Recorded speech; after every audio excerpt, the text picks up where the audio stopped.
सुशांत सिंह राजपूत के मामले में अभी तक बांद्रा पुलिस ने 27 लोगों का स्टेटमेंट रिकॉर्ड किया है। जो सैंपल्स उनके कलेक्ट किए गए थे वो सीए को एनालिसिस के लिए भेज दिए गए हैं। मुंबई पुलिस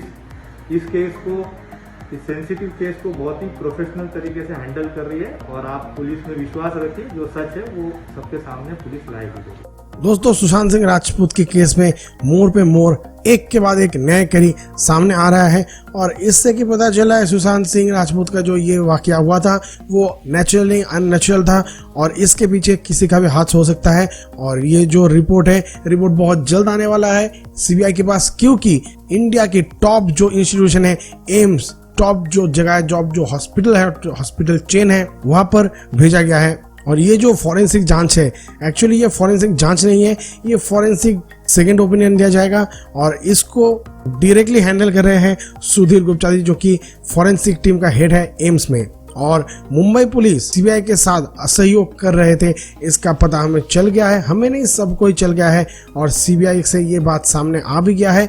मुंबई पुलिस के हाथ में जब ये केस था तब इस केस को हैंगिंग मोड पे रखा गया था, लेकिन सीबीआई आने के बाद इसको हैंगिंग नहीं, इसको फुल फ्लेजेड बैकिंग मिला है और इसी से हमें विश्वास है बहुत जल्दी सीबीआई इस केस के नतीजे पर पहुंच जाएंगे। लेकिन दोस्तों, मैं आज आपको बताऊंगा ये जो कॉन्सिक्वेंस है इसका पूरा डिटेल मैं आपको बताऊंगा। मुंबई पुलिस कहां पर असफल रहे, मुंबई पुलिस के कौन सी वो इंस्पेक्टर है, कौन सी वो ऑफिसर है जो कि इस केस को पीछे खींचने की कोशिश कर रहा था। सब कुछ जानने के लिए जुड़े रहिए मेरे साथ रेस्ट लैब में ताकि मैं आज आपको सब कुछ बता सकूं। दोस्तों, सीबीआई ये जो केस टेक ओवर किया था उसके बाद से लेकर अब तक तो कुछ ही दिन बिताए, लेकिन सिर्फ इतने ही दिन में सीबीआई को समझ में आ गया है भाई दाल में कुछ काला है या फिर पूरी दाल ही काली है।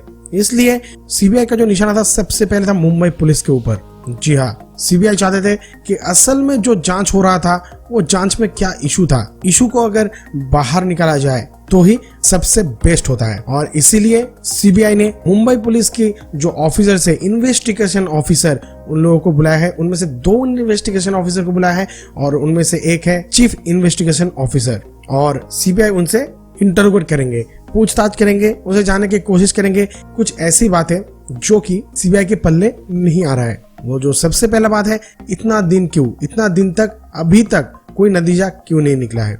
मुंबई पुलिस क्यों चाहते थे कि ये सिर्फ एक हादसा दिखाया जाए और कुछ नहीं, क्योंकि मुंबई पुलिस तो एकदम फटाक से रेडी हो गए थे ये बताने के लिए कि भाई ये तो खुदकुशी है 15 मिनट में, 15 मिनट, सिर्फ 15 मिनट। और जो फॉरेंसिक रिपोर्ट बनाया गया था ना, पोस्टमार्टम रिपोर्ट, वो बनाया गया था कूपर हॉस्पिटल से और कूपर हॉस्पिटल से ऐसा रिपोर्ट बनाया गया था जो दिखने में लग रहा है कि एक रट्टू पोपट वाला रिपोर्ट है, मतलब देना है तो इसलिए दे रहे हैं। मुंबई पुलिस की जो मेन जांच करता है, मेन इन्वेस्टिगेशन ऑफिसर भूषण बेलनकर, उन्हें बुलाया गया है, सीबीआई द्वारा समन किया गया है। मुंबई पुलिस की इस ऑफिसर को भी जाना होगा सीबीआई के पास इंटरोगेशन फेस करने के लिए।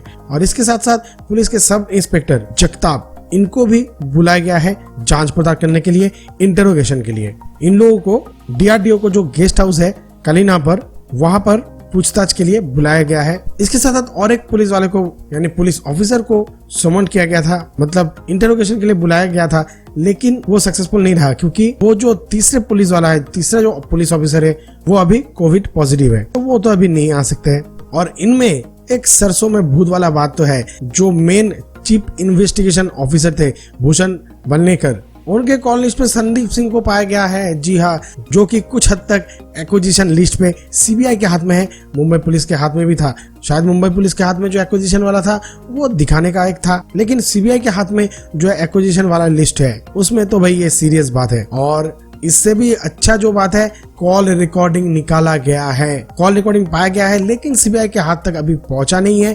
संदीप और बेलनकर की कॉल रिकॉर्डिंग वो बहुत जल्द पहुंचने वाला है और रिपोर्ट की माने तो सीबीआई इन 2 पुलिस ऑफिसर का सामना करवाने वाले हैं संदीप सिंह की। जी हाँ, और यहाँ पर रिया चक्रवर्ती भी इन्वॉल्व होंगे क्योंकि रिया भी कुछ हद तक यहाँ पर एंगेज थी। और रिया चक्रवर्ती को ऑलरेडी ईडी द्वारा यानी एनफोर्समेंट डायरेक्टरेट द्वारा बहुत बार बहुत कुछ पूछा गया है, एक बार नहीं मल्टीपल टाइम। रिया चक्रवर्ती के ऊपर चीटिंग के आरोप है, 420 का केस लगा हुआ है। हालांकि ये केस हटेगा या फिर नहीं वो बाद में पता चलेगा, लेकिन जो मेन मुद्दा अभी सामने आ रहा है वो है सुशांत सिंह राजपूत का जो मेन केस है, वो केस तो असल में दूसरा ही कुछ बयां कर रहा है। जी हाँ, दूसरा कुछ था। अभी तो हम लोग सोच रहे थे कि जस्टिस फॉर एसएसआर, अभी तो हमें कुछ दूसरा ही कहना होगा कि सुशांत सिंह राजपूत का जो ये हादसा हुआ है, इनके पीछे कौन है, हत्यारा कौन है, उनको पकड़ा जाए। जी हाँ दोस्तों, हम तो अभी यही कहेंगे, क्योंकि एविडेंस कॉन्सिक्वेंस कुछ इसी तरह से मैच कर रहा है, जिससे कि पता चल रहा है कि ऐसा हो सकता है। और एम्स के डॉक्टर लोग क्या थोड़े ही बेवकूफ है, ऐसे ही कह देंगे क्या? लेकिन इस सब के बाद मुंबई पुलिस के हर्ष क्या होगा वो तो हम सभी जानते हैं। लेकिन बॉलीवुड से ये कचरा बाहर जाना चाहिए, ये कचरे को बाहर निकालना चाहिए। कौन थे इनके पीछे? बहुत सारे नाम, और उसका लिस्ट सीबीआई अभी कर रहे हैं। तो दोस्तों, आपको क्या लगता है सुशांत सिंह राजपूत के साथ क्या हुआ होगा? नीचे कमेंट सेक्शन में जरूर लिखिएगा दोस्तों। मुझे इंतजार रहेगा दोस्तों आपके महत्वपूर्ण कमेंट का।